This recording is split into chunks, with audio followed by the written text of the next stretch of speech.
What's going on, YouTube? We are back with a new series we're doing, and it is going to be obviously based around NBA 2K. I'm not quite sure what we want to call it currently, but I'll figure it out. But when it's posted, you'll see the title, obviously. And yeah, basically, the series is going to pertain around one player individually, and it's going to be kind of like a hybrid My Career, but we're going to follow this kid from college, up until the draft and see where he gets drafted. And the big difference between this and My Career is hella limited. Like when you play My Career, you get to a 99 overall, but you're not truly a 99 overall. So doing it this way is going to be incentives and things like that we can accomplish to get our player to a 99 overall. Obviously, it won't happen over the course of one season, but we'll be able to upgrade them. Like, we're not going to finish the season off where we start. So if we start with a 70 overall, by the end of the year, we're not going to be at 80 overall. It's not going to be a crazy jump. It's going to be a nice and steady movement. And also, it helps with the development from each season, I'm sure, depending on what we do. But before we hop into this, we're going to start, like I said, in college. And a little caveat that I'm going to do to make this even more interesting is going to be a couple players scattered across the country that we're going to focus on. Now we're almost at the end of our college season. We're down to the Final Four, which pertain Colorado University versus North Carolina, Texas Tech versus the University of Kentucky. And before we simulate these games and see who our national champion is, we're going to take a look at each of these rosters and see who their star player is and who's going to be entering the draft. The first school we're going to look at here is the University of Kentucky, led by 6 true freshmen. Yes, they have 6 true freshmen, 5 starters and 1 coming off the bench.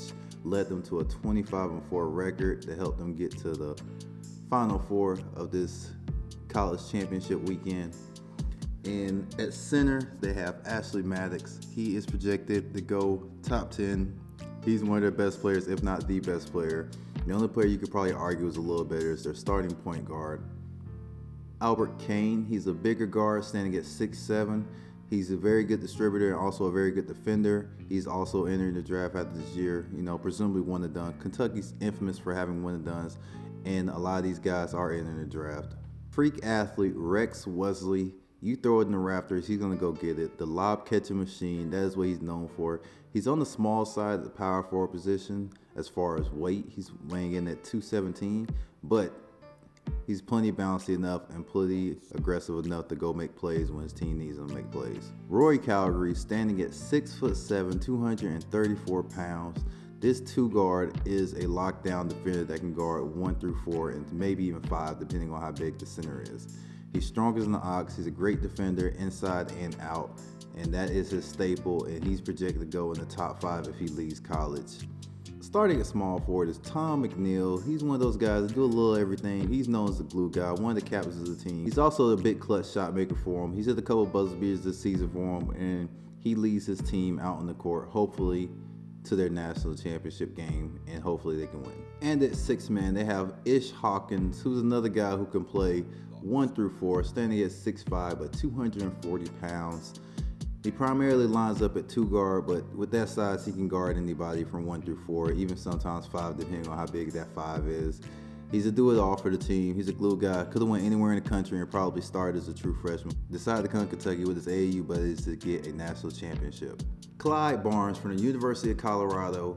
He is a big 2 guard, standing at 6'8", and he is a dead-eye shooter. As soon as he steps on the court, he's in range. So not only is he taller, he shoots over people at a high clip, averaging 38% from 3 as a sophomore.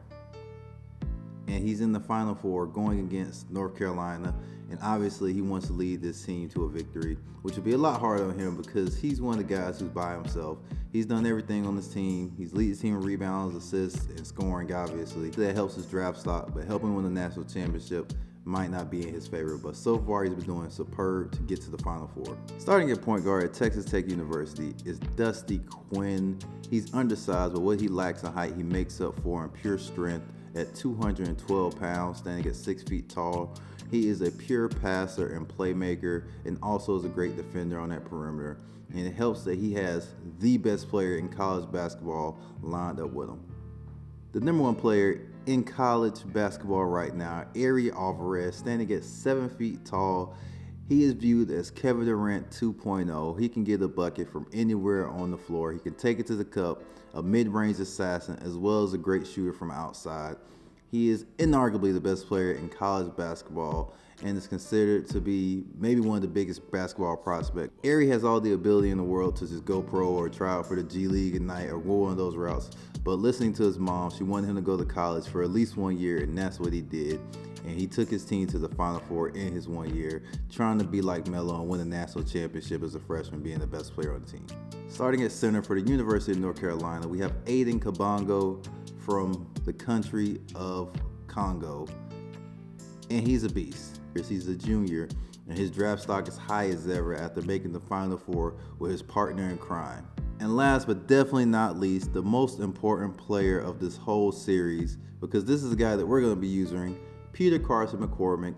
He is a do-it-all guard, specifically known for his sharp-shooting ability, but also can take it to the cup and has ankle-breaking ball handling and can do anything. In college basketball, he is arguably the best player in the country, but when you got a guy like Ari at 7 feet tall that can dribble like a guard and dunk like a big man, it's hard to say he's better. But for him being 6'4", he does everything that Ari can do, just on a smaller scale.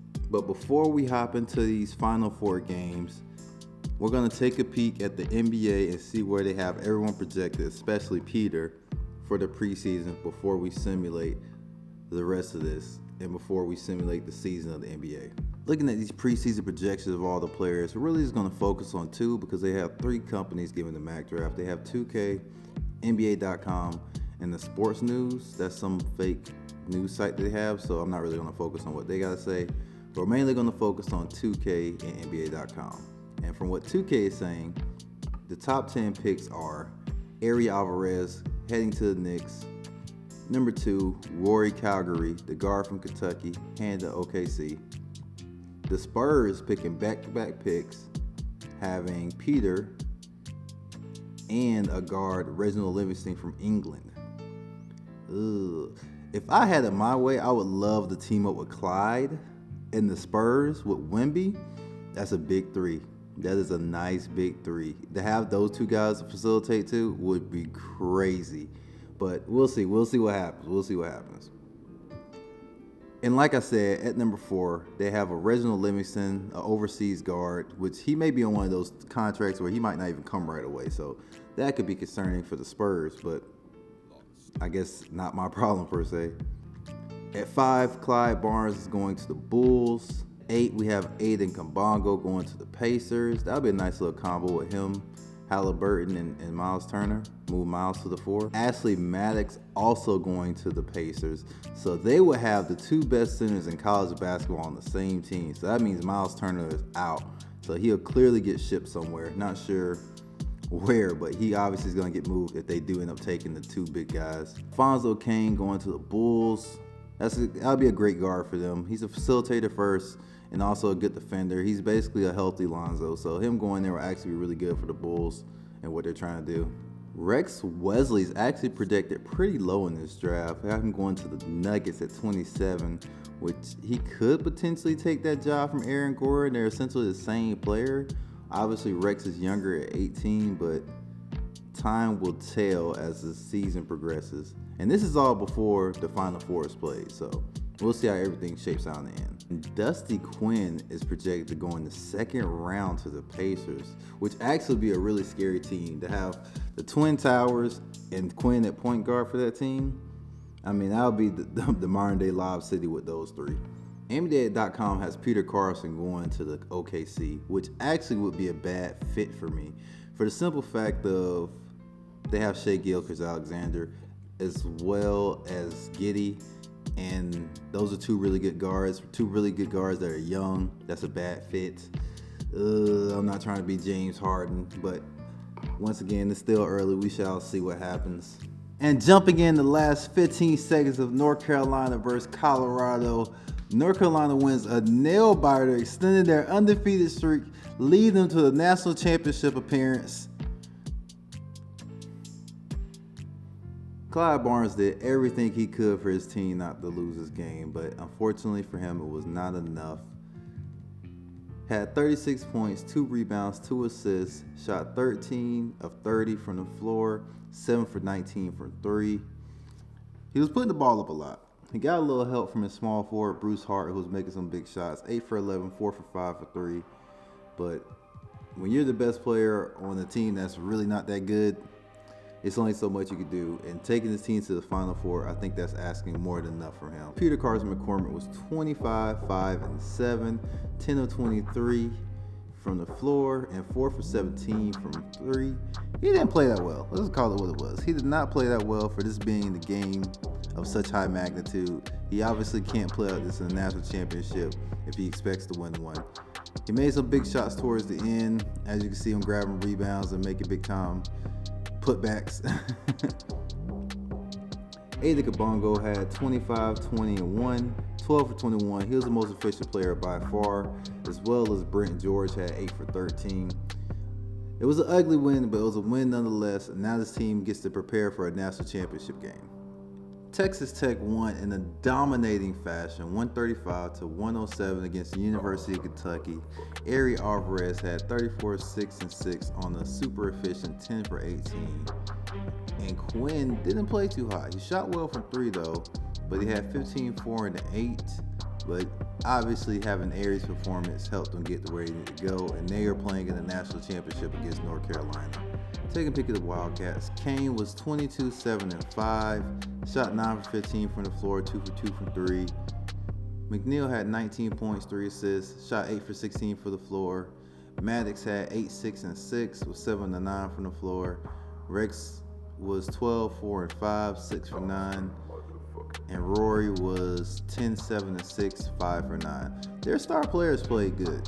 Only person you could kind of argue didn't play well was the point guard, because he shot 9 for 15 and he also had 6 turnovers.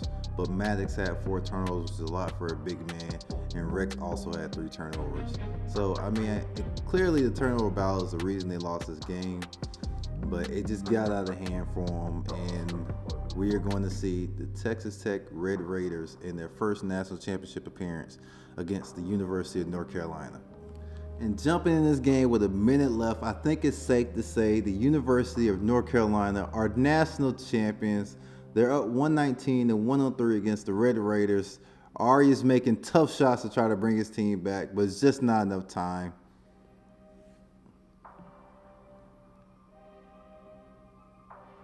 There you have it.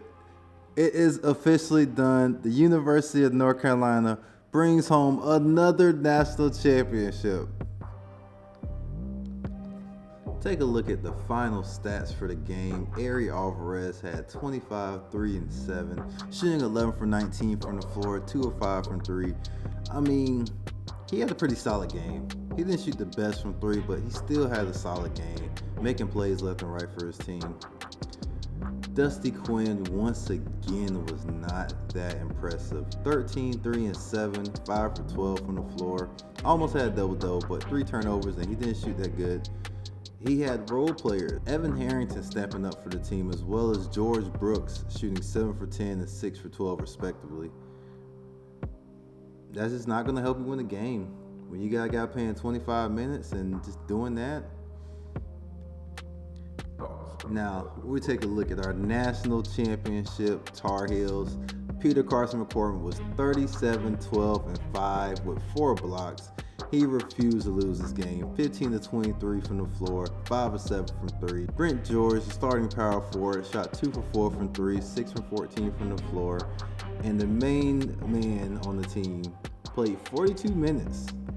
He didn't play that good in these 42 minutes, but still was good enough to win. 5 of 12 from the floor, 14, 9, and 4 with 2 steals and 3 blocks. Now that this is all wrapped up, let's see where everyone goes in the NBA draft.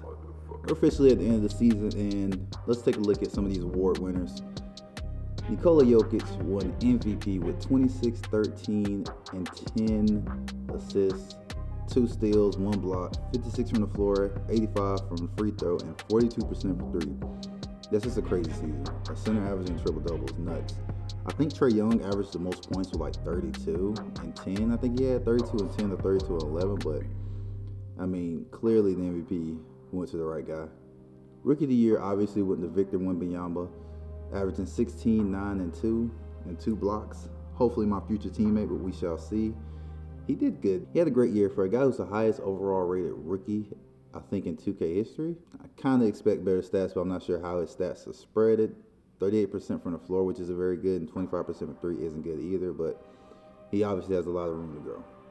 Christian Wood won 6th Man of the Year, playing that bench role, backing up AD, and also playing power forward. Had 16, 7, 50% from the floor, 32% for 3, which isn't half bad, especially for a big man. Defensive Player of the Year goes to Giannis. Now, I've done a simulation a couple times. I've seen Nico Claxton win this award as well, so I'm a little surprised to see Giannis. Giannis could have been in the MVP conversation. 26, 12, and 6. But once again, Giannis, he got the ass of the defense. 2 steals, 2 blocks, 58% from the floor, 30% from 3. It's not bad. Evan Mobley won Most Improved. He has potential. I think Evan Mobley in real life is a dog. He has potential to be one of the best centers, if not the best center in the league. I think he plays power forward, obviously, because they got Jared. And Clutch Player of the Year goes to Jason Tatum with 28, 9, 4, 2, and 1 block. 53% from the floor, 45% for 3, which is kind of nuts. Coach of the Year goes to Nick Nurse. Philly was 61 and 21, number 1 division, number 1 in the conference. Exec of the Year also goes to Philly. And for the All-NBA teams, this is the first year that they're doing it positionless and they're just picking the 5 best players, which I personally don't like. I don't like that it's not 2 guards, 2 forwards, and a center, because now we have situations like this where 3 guards are being picked, and I personally don't care for it. Maybe it's an old man take, but I don't like it. I like it where, guys earned it, I understand it's not the end-all, fix-all, because the way it was before, it was a couple years ago. Marc Gasol won DPOY, and he was like 2nd team All-NBA, or like 2nd team defense, or something crazy like that. So it was weird, but I guess this is what it's going to be going forward. Hopefully it doesn't last long. But regardless of which, first team is Harden, Nikola Jokic, Giannis, Trae Young, and Ja Morant. Second team is Shea, Jimmy Butler, Joel, Evan Mobley, and LaMelo. LaMelo's a sneaky good player on 2K2. And third team is LeBron, Bam, Booker, Fox, and Paul George. Okay, I see you, PG. All defense first team. I'm not surprised by this, actually. Lonzo is probably a sleeper defender. He's actually a really good defender. Gets slept on a lot. Paul George is up here. Giannis, Evan Mobley, and Nicholas Claxton. See, I'm telling you, Nicholas Claxton going to win the DPOY. Just watch. Watch in this series playing out. He's going to win one. Second team, we got Mikal Bridges, Shea, Jimmy Butler, Jaren Jackson, and Miles Turner. First team all-rookie, we have Victor, Scoot Henderson, Brandon Miller, Chet Holmgren, and Amen Thompson. And second team, which is kind of crazy, it's only 2 players because, you could have put Asar Thompson up here, but whatever. And taking a look at the playoff bracket, we are down to the final 4 teams. We have the number 1 Golden State Warriors facing off the number 7 seed Sacramento Kings. The Kings went through Memphis, Phoenix, and now they're facing Golden State. Golden State went through the Timberwolves, the Lakers to get here. In the East, we have Philly facing Boston, number 1 and number 2. This doesn't happen as often as you think it would. Number 1 facing number 2. It doesn't happen that often. So that's going to be a good matchup over there. Philly swept the Knicks. They swept Cleveland. Oh, so Philly's rolling this year, I see. And Boston beat Toronto and beat Milwaukee, which is a little surprising. I thought Milwaukee would play a little better. Same with Miami, but here we are. Curry was the Western Conference Finals MVP, averaging 36, 3, 1 steal, 1 block, 54% and 43% for 3. And Joel Embiid was the Eastern Conference Finals MVP, averaging 30, 13, 4 in a block, 64 from the floor and 43% for 3 as well. So we have the Warriors facing off against Philly for the NBA Finals. If I was to have to pick the way Philly's been playing, well, Golden State did just sweep Sacramento, but Sacramento was the 7th seed. I got Philly in 5. The way they've been playing this year, I definitely got Philly in 5. Let's see. 126 to 119. Harden had 32, 5, and 12. Kelly Oubre having 20 off the bench. Tobias Harris having 19, 11. Joel Embiid had a good game, but he wasn't that effective. He had more of a quiet game, only played 15 minutes. Maybe he got hurt.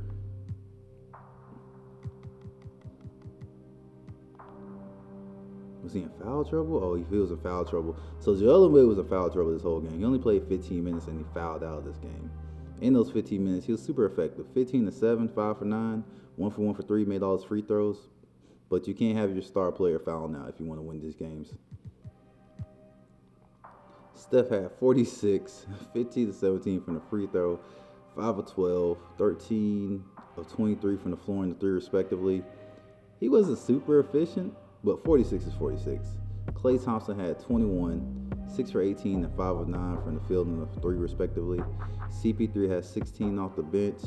Kuminga had 11, 5 and 3. The only person that didn't really play good was Draymond, 4 and 11, but for the most part, everyone was pretty efficient. And game 2 also goes to Golden State, 142 to 130. Joel Embiid was able to play this full game, 36 minutes, had 49, 11 and 5, 2 steals, 17 to 29. He didn't make any of his threes, but he made 15 free throws. Kelly Oubre had 17 to 5. Tyrese Maxey had 14, 3 and 3, 6 for 11 from the field. James Harden laid an egg. He had a double-double, but 3 or 12 and 1 for 5 and 3 is not good enough. The Warriors' Chris Paul came to play, 36 and 8 for CP3, 11 for 17 from the floor, 7 to 11 for 3. That's the thing with Chris Paul, because he can get up for these games. And him getting up for this one is the last thing you need, especially with Steph Curry still on the roster, shooting 11 to 18 and 7 for 9 for 3. Him and Chris Paul essentially had the same game.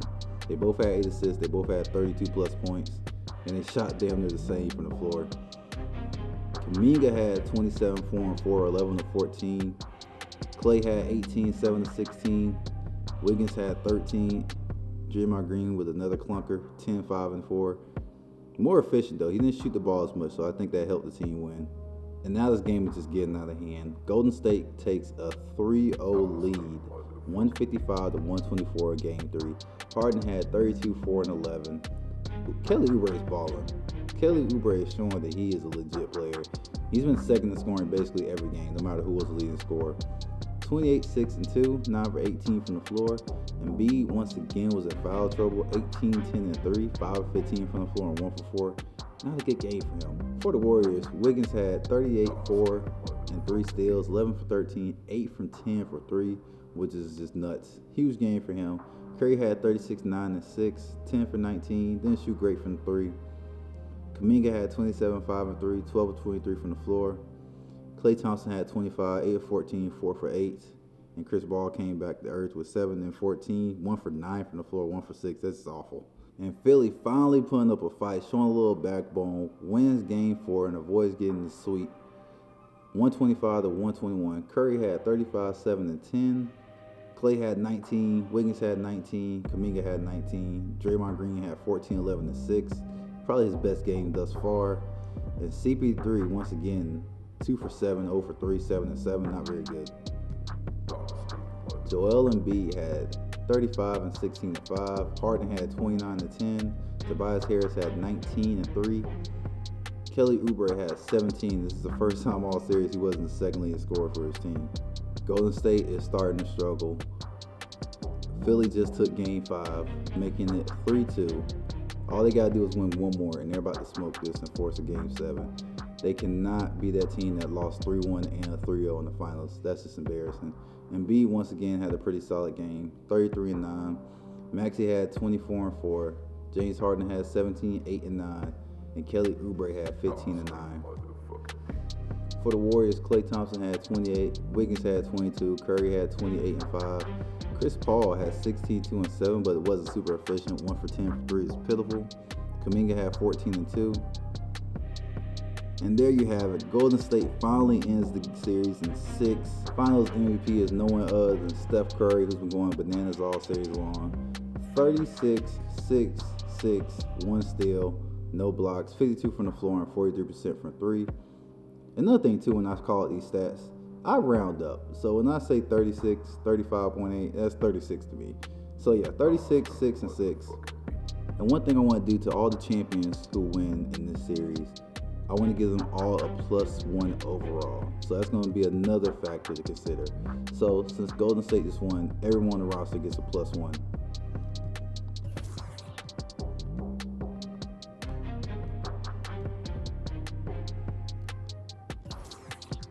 It is officially the off season. We have some legends retiring. Udonis Haslem is done after 20 years in the NBA at age 44. Andre Iguodala is done after 19 at age 40. Rudy Gay winning a championship and is going to ride off in the sunset with the Warriors. Thad Young is done after 17.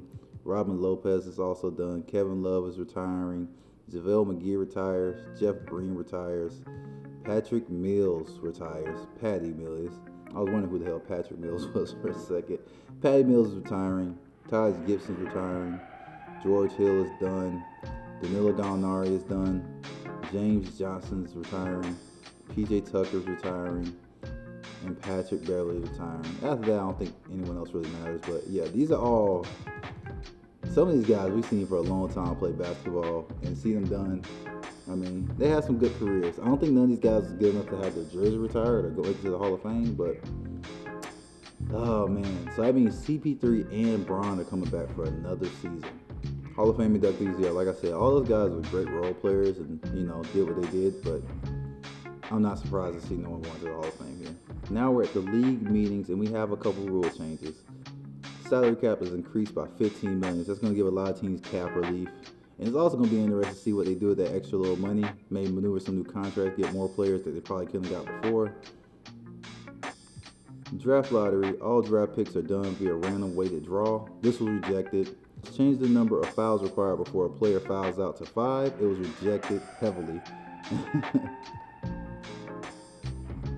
Violation of the keys when instated will be called after 5 seconds was rejected. And the last rule change that was up for negotiation was actually accepted. The draft lottery teams will have improved odds of obtaining a top 3 pick. So all the bad teams will have better odds of getting the pick opposed to a team that should be picking 10th and end up with the top pick. So I kind of like that one. And keep in mind, I didn't change any of these. I like all these. I won't really step in on the rule change unless I just feel the rule changing is going to be egregious. And here we are getting ready to start the draft lottery. The projected lottery odds have the Spurs winning it all, Knicks at 2, Rockets at 3, Rockets at 4, Pacers at 5, Spurs at 6, Orlando at 7, OKC at 8, the Knicks again at 9, the Pelicans at 10, the Bulls at 11, OKC again at 12, Pacers at 13, the Nuggets at 14. So we're going to take a peek and see where they got us projected to go, as well as the other players in this draft. The Spurs have the number 1 pick and they're projected to get Ariel Alvarez. He's going to get number 1 no matter where he goes. Hopefully not Spurs, because him and Victor Wembanyama is terrifying. A 7-footer, 2 7-footers like that, and one that can dribble. Then they have me going to the Knicks. That's actually a good fit for the simple fact that I'll play right away. They have the Rockets taking Clyde Barnes. The Rockets are guard heavy, so Clyde may fall out of the rotation there. At 4, they have the Spurs taking Ashley Maddox. I mean, the Spurs are going to be loaded. If they get these 2 guys, it's going to be a loaded team, and they'll be the team to beat for the next 10 seasons. They have the Rockets taking Aiden Kabongo with the 5th pick, which is actually a great pick for them. You can move Seguin to the 4. Yeah, that'd be a solid team right there. At 6, they have the Pacers taking Rory Calvary. OKC taking Rex Wesley at the 21st pick. Dusty Quinn going to Philly at 30, which actually be a great fit for him because they can use a point guard. James Harden can slide back to the 2 if he sticks around. And they have Alfonso Cain falling all the way to the 2nd round to the Suns. The draft lottery is officially underway. I'll say one thing, I do not want to play for the Wizards. I'm hoping I don't end up on the Wizards. The Wizards are such a bad team, man. And I also would like to team up with somebody. We have our first one. The Pacers jumping to the top 4. The Pacers are going 4th.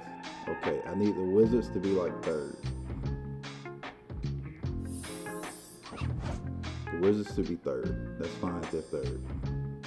The Spurs are 3rd. Okay, maybe I'll fall to 3. I'm cool with going number 3. Or the Wizards get number 1 pick. Wizards or the Pistons? Wizards get number 1 pick. The Pistons get the number 2 pick. And that means the Wizards get the number 1 pick. So that's good. Let Erie go to that terrible organization and figure it out. I did not want to go to the Wizards, so I'm either going to the Pistons or the Spurs. The Pistons aren't much better, especially with Take-TwoGames. That's not a good fit, but I'd rather that than the Wizards, man. The Wizards is just a bad team.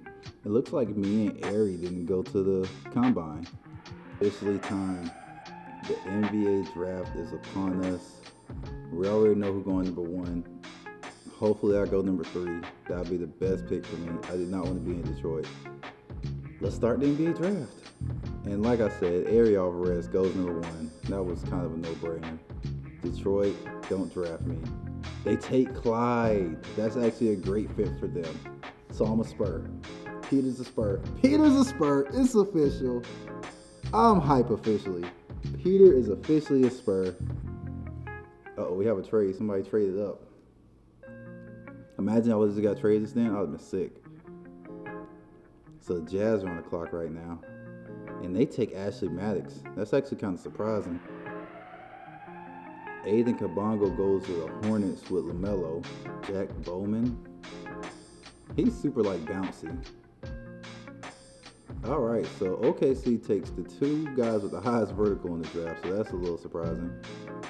Rory ends up with Denver, and that's a little scary. Alfonso goes to the Timberwolves. The Suns draft Dusty Quinn. Okay.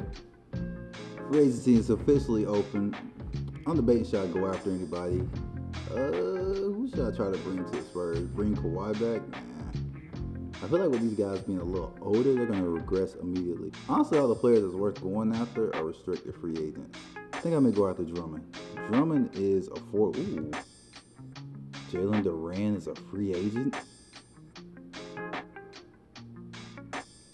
So Jalen was on the rookie deal, but the Pistons decided to not pick up his team option. That would be a great fit for us, but he wants $30 million. Is no longer interested? That's the only offer you got, young man. I do feel we need an elite rebounder, so I'll make it Drummond on a 1-year deal.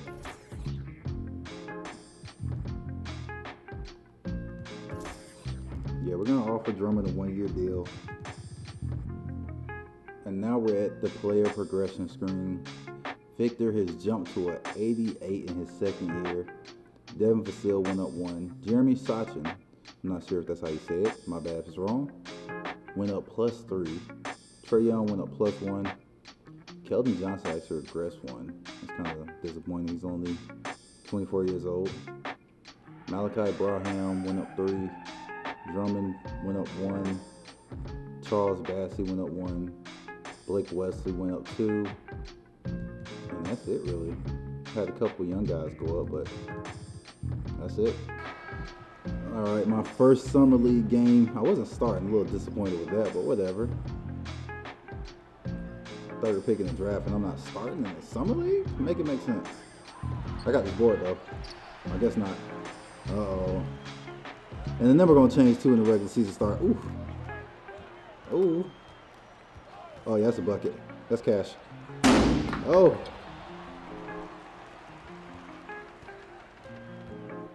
First game jitters, you know. Got to get my bearings straight, you know. They got me playing defense. I don't play defense. Oh, damn. It's cool. Cool defensive breakdown. It's all right. Oh, he ain't going to give me that. I'm open, though. That's cash. Damn. Okay, so I don't know my jump shot, which is fine. That's fine. We can work on it. We can work on everything, you know? All right, I got to get me a bucket.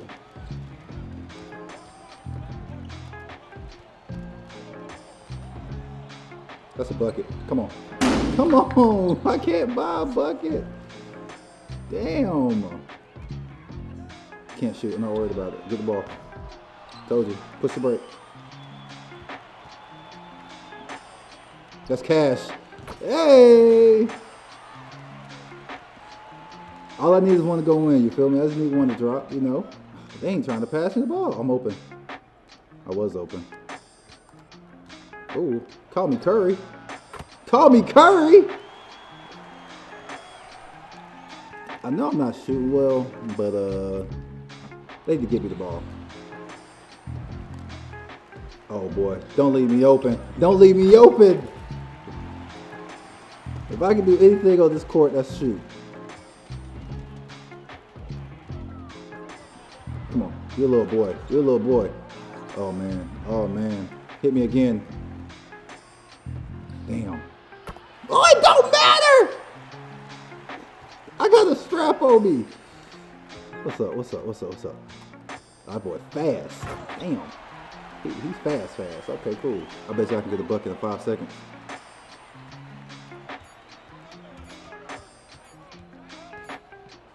That's cash. Oh, man. All right, I'll probably play this up until half and then just send to the end. Get ready for the tournament, you know? Oh. I gotta check my drill moves too. That's like some, ooh. Stay with me, baby. Ah, that's a bad shot. I'm shooting this bitch every time I'm coming down here. I don't know. Ooh.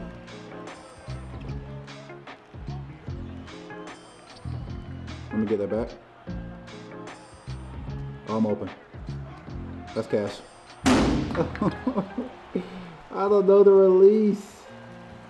Give me that shit. Oh, man. I gotta get in the gym, get some shots up so I can learn my release. I'm on you, bro. You can't go left. Go right. Yeah, I'm forcing you right. That's you. That's a good switch. I'm down.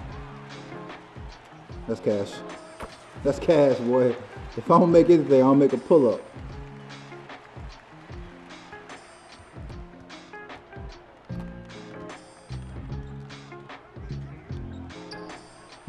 That's a tough shot. That's a tough shot. I gotta show the coaches I'm a bucket, man. I gotta be on the floor. That shit locked up. It's a double team. It's a double team. He's not open. He's not open.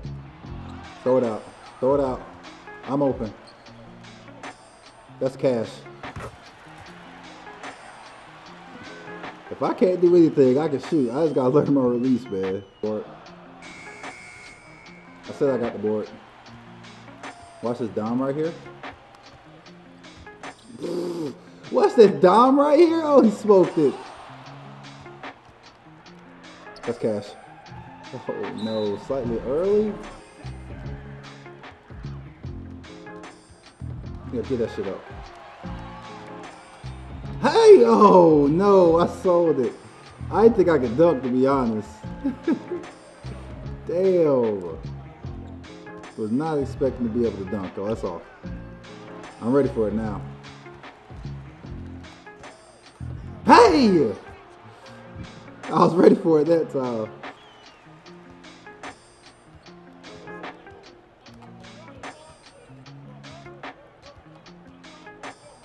Come on, man. Come on, man. That's all that matters.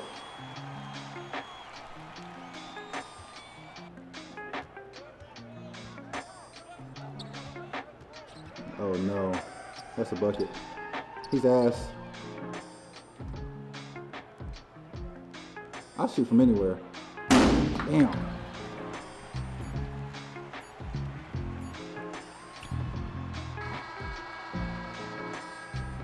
Final stats for the game. I didn't play too hot, but I played hot. You get what I'm saying? I was 15 to 31, 8 for 17 for 3, had 45, 6, and 4. I mean, I just had to show coach that I'm a bucket getter. You feel me? You know what I'm saying? I could have got some more assists, but it's the summer league, bro. I'm here to put up shots and get buckets, okay? Okay. All right, first game of the summer league tournament. We're like the 20 seed, and I'm still coming off the bench. It's fine. I'll be starting soon.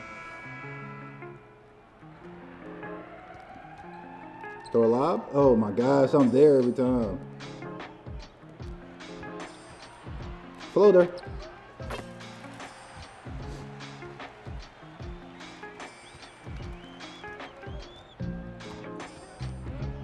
Oh, he can't guard me, coach. He a little ass boy. He a little ass boy down there.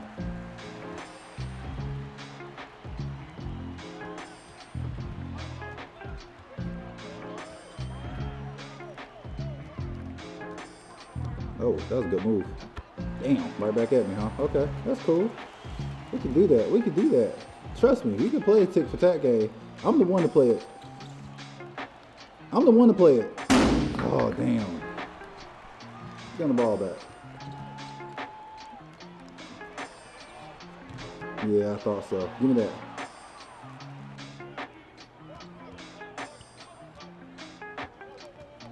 Oh yeah. Oh what? And I'm getting the soul screamed out of me. You got that? Yeah, he got that. He got that. Throw that down. Throw that down. You got me. I'm wide open. That's cash. Hey! I'm open? Oh, you gotta hit me with the rock.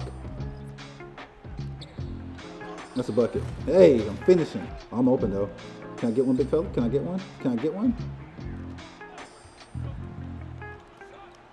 I'm a bucket! I think I'm 5 for 8, 1 for 4 from 3 right now. I just don't know my jump shot. I gotta go to the gym, get some shots up. Tell him to guard! Tell him to guard! I'm gonna finish a machine down low.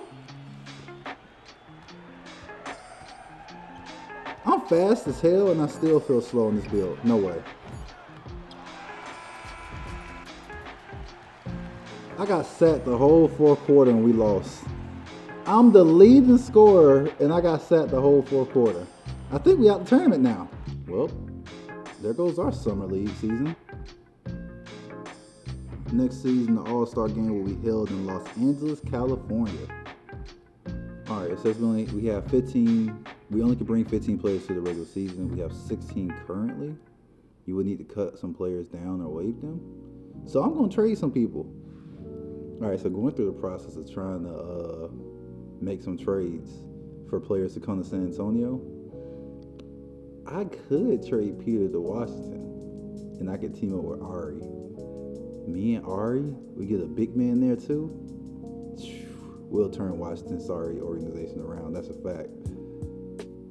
Should I do this? Should I send Peter there?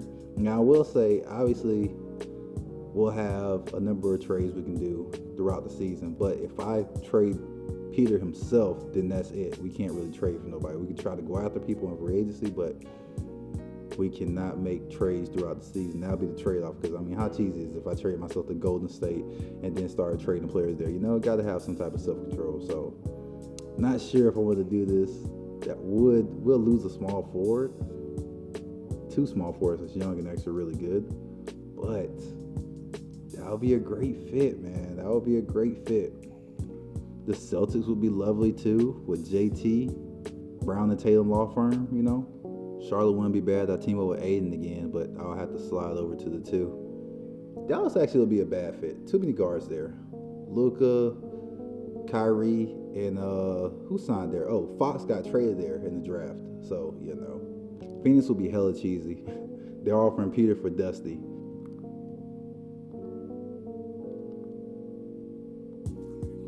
I think the official number I'm gonna wear while I'm with the Spurs is number 4. Not quite sure if I'm gonna change it later.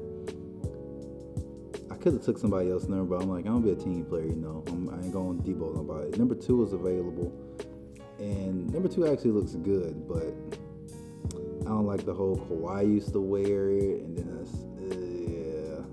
But I think I'm gonna stick with 4. But that's it for this video. We ran through the summer league, you know. Obviously, everyone's worked out. Next episode, I'm going to show if anyone's starting and who's not starting, who has the best opportunity to start for their teams. And then Peter's going to play in his first NBA game. Obviously, it's 82 games in the NBA season. We're not going to play all 82 games. But we'll probably play all the big games, the significant games. Obviously, the first game of my NBA career is a big deal. I don't think I'm starting. I think I'm like getting 8 minutes or 10 minutes, something like that. So I got to make the most of it. Obviously, I'm not going to be out there shooting willy-nilly. I'm going to try to be super efficient. I'm going to get some shots up off camera so I can learn this jump shot. But that is it. I appreciate you guys watching. If you really like this new series, hit the thumbs up button. The more popular it is, the more we keep pumping these videos out, and the more we keep doing things like this going forward.